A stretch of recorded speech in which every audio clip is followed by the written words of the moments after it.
Hey guys, welcome to the photo department. This is a really exciting episode for a couple reasons. First, I'm currently filming this on the Fuji XF23mm f1.4, which is a lens that I have coveted for a very long time. It's a little bit pricey, it's a little less than $1,000 new, but I decided to rent one for a shoot that I'm doing at the end of this week, and I wanted to spend a couple days before the shoot day to kind of try the lens out and see how it does. And I thought, oh, why don't I try filming with it? And I have it set to f1.4 and continuous autofocus, so if it doesn't act perfectly, or if it's jumpy with the autofocus, or if it just doesn't look that great, that's why I'm testing it. This is what it's for. So we'll see how it does. So far with my test, it looks pretty good, so I'm excited. So that's the first exciting thing. The second exciting thing is I am not drinking coffee right now. I tricked you suckers. This is Spindrift Grapefruit Seltzer, which, by the way, that's the best stuff ever. The reason I'm not drinking coffee yet is because this exciting bit of news you already know because it's the title of this fucking video. Finally, after 2 years of doing this channel and spotlighting coffee as well as photography stuff, someone finally sent me some coffee to review, and I'm ecstatic. This is crazy. So I don't know if you've heard of this company. It's called Dripkit. Odds are you probably have heard of them because they are all over Instagram right now. They have influencers and other people talking about their coffee and their little kits.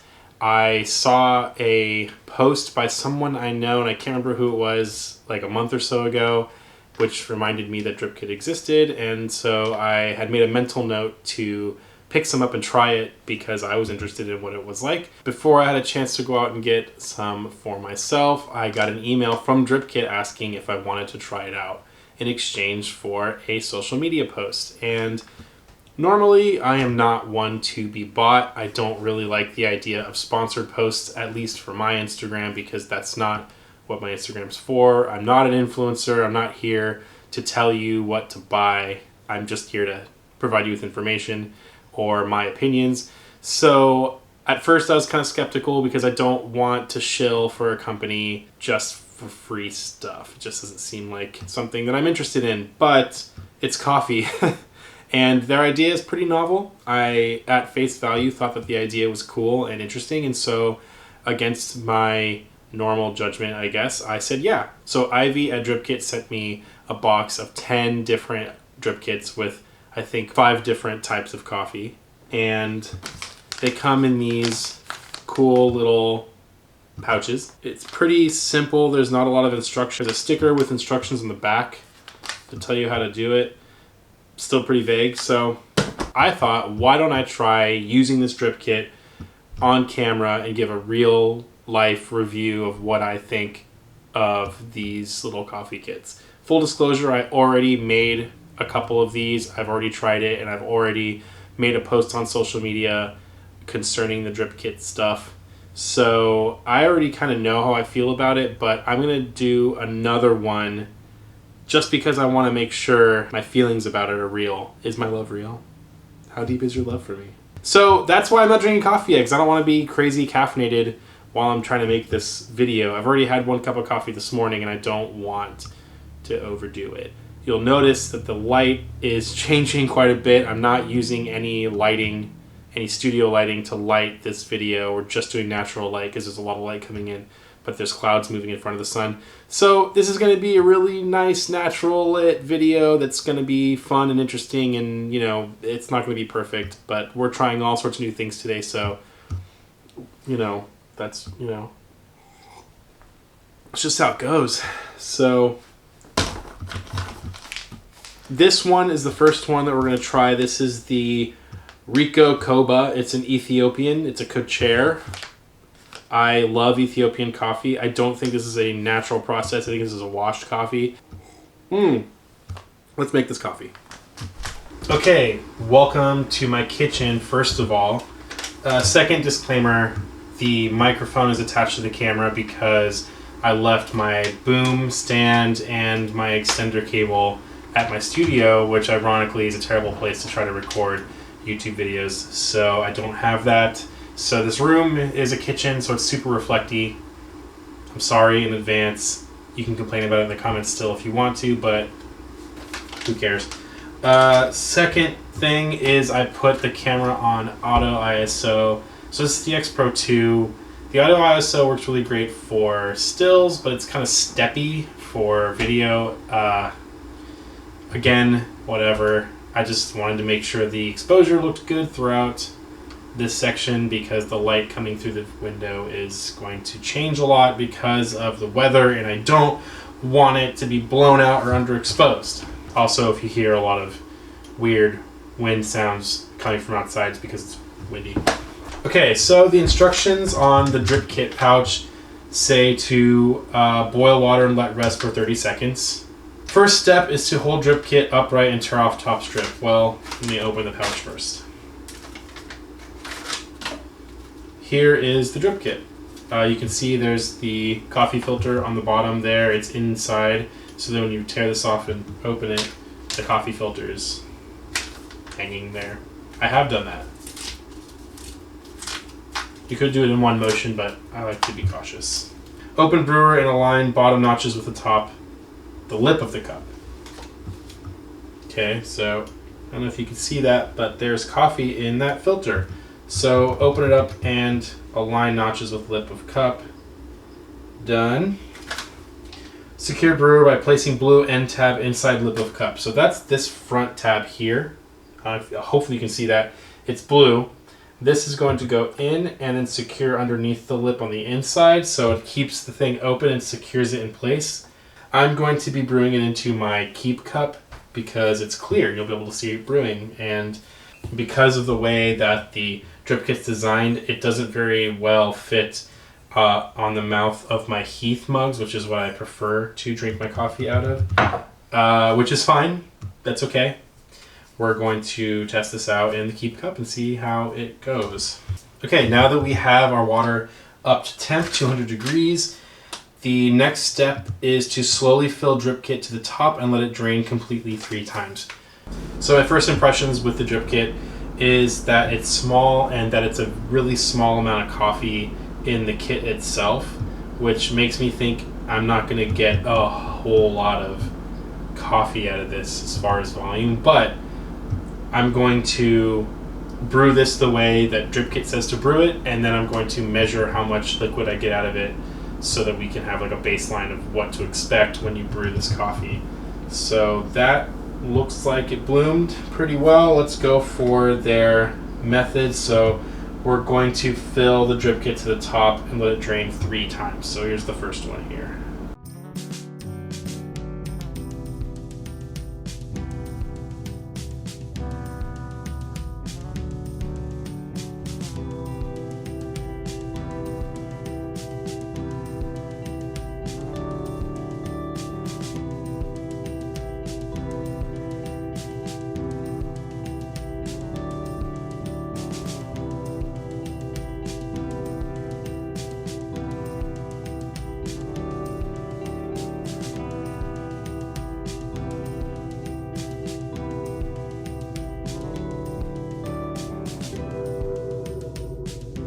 So some thoughts about this initially as this is brewing. The way that they want you to brew this with 3 fills to the top and then letting it drain completely makes me think that this is over extracting the coffee slightly because you're letting all that water drain out completely. You're not refilling it as it's going down. It might not really be that big of a deal. It could be a nominal difference, but that's the first thing I feel. The second thing is that purportedly this whole kit right here is biodegradable, which is really great, and I'm really happy to see that that is something that they're focused on. Sustainability is a big deal, especially in the coffee industry. Tons of waste in the coffee industry.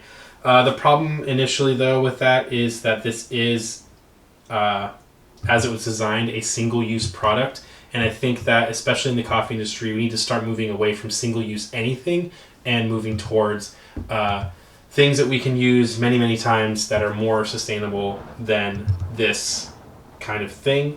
But I will say that this does solve a lot of problems potentially, and it's a very interesting way of doing it. So I'm not going to crap on it for that, but that's just kind of my 2 cents as far as the sustainability angle goes. Okay. All right. We did it. So now I want to see what the volume is here. That looks to be about 8 ounces. Maybe this is a 12-ounce cup. Typically when I make a cup of coffee at home, I'm aiming for 10 to 12 ounces based on how much coffee I'm using. 12 ounces is kind of like a normal size for a regular cup of coffee. 16 ounces would be like a large. So 10 to 12 ounces is kind of what I'm aiming for, and I'm hoping that they're close to that. So I'm going to transfer this into... So I'm going to transfer this into my Heath mug. I've heated this up with some hot water already. I'm going to put it on there. I'm going to tare it so we're at 0, and then... Okay, so this measures to be about 168 grams, which is just shy of 6 ounces, which is a cappuccino size. So we're not fully at like a full cup of coffee that I would prefer, but it's a small cup of coffee. It's maybe good for if you're out on the trail and you're hiking and you need coffee, and this is kind of your solution for that, or if you are at the office, just need a small cup of coffee to get through the day, whatever. Maybe this is good for that. So it doesn't smell over extracted. It smells good. So we're going to taste it.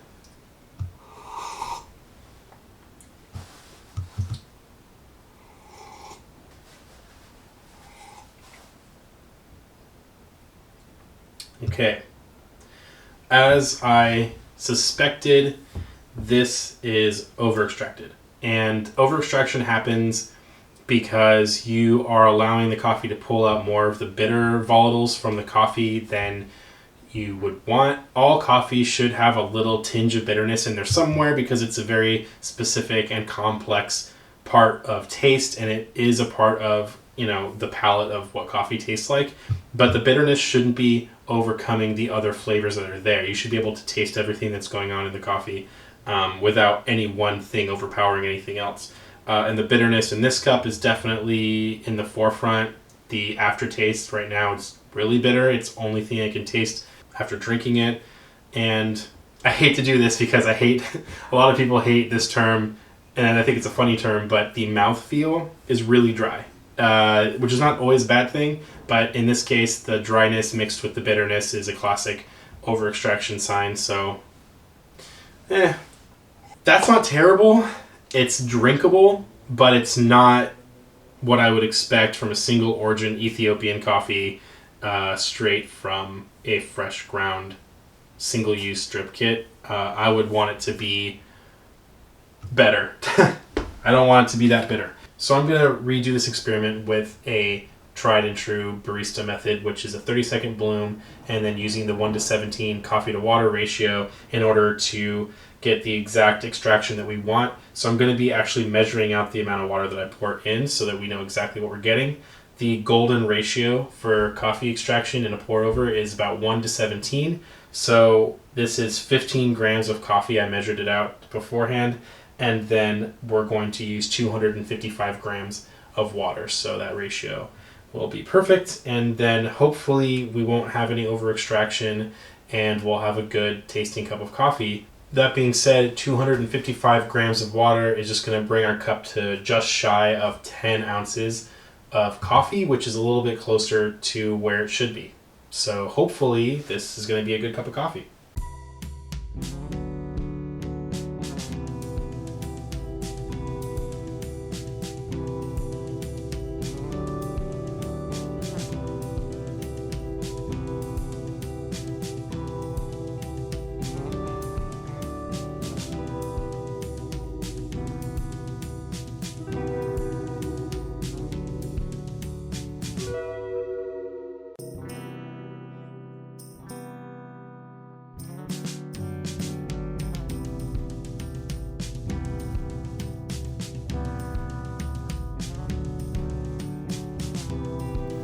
Okay, so that took just over 5 minutes to brew that using the golden ratio method.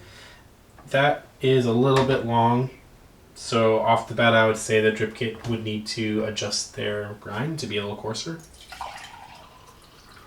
But we've got just a little less than 10 ounces, so that's closer. Let's taste it.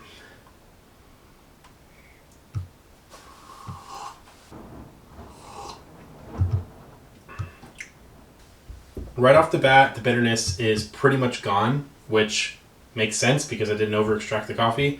However, I don't know that there's a whole lot of flavor in this cup. It seems to be very flat and just not super exciting. It doesn't really taste like an Ethiopian to me. It just tastes like a blend, to be completely honest. Not particularly exciting blend. This is the same exact coffee that I did the first experiment with using their recipe.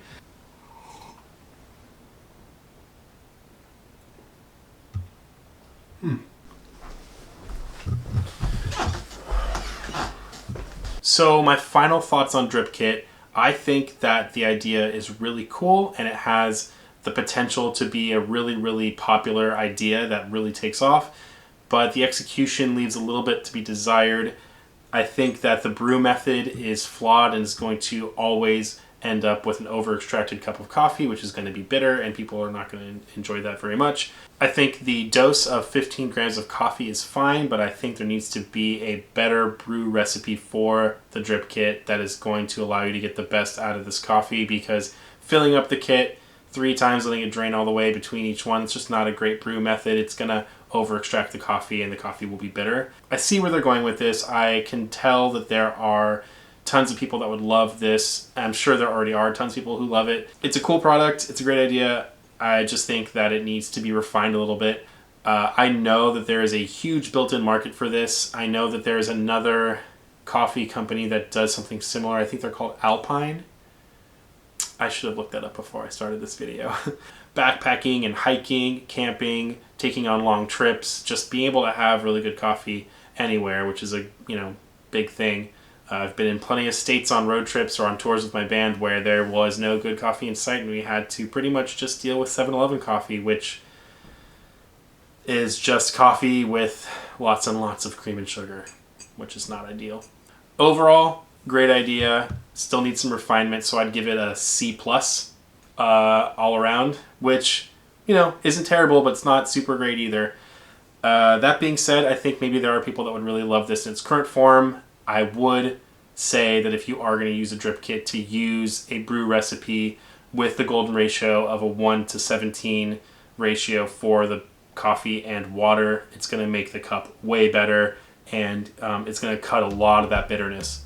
I really want to thank Dripkit for sending me this coffee and allowing me to try this out. You were the first company to send me free coffee in order to review it, and honestly, I am still over the moon that you guys did that. It is something that I'm hoping will happen more often. I hope people will send me more coffee, and if you are someone who works at a coffee shop or owns a coffee shop or a roastery and you want to send me some coffee for review, I will make a video for your coffee if you want me to, but you have to send me some coffee. So please do that. Get in touch with me. I will do this more often.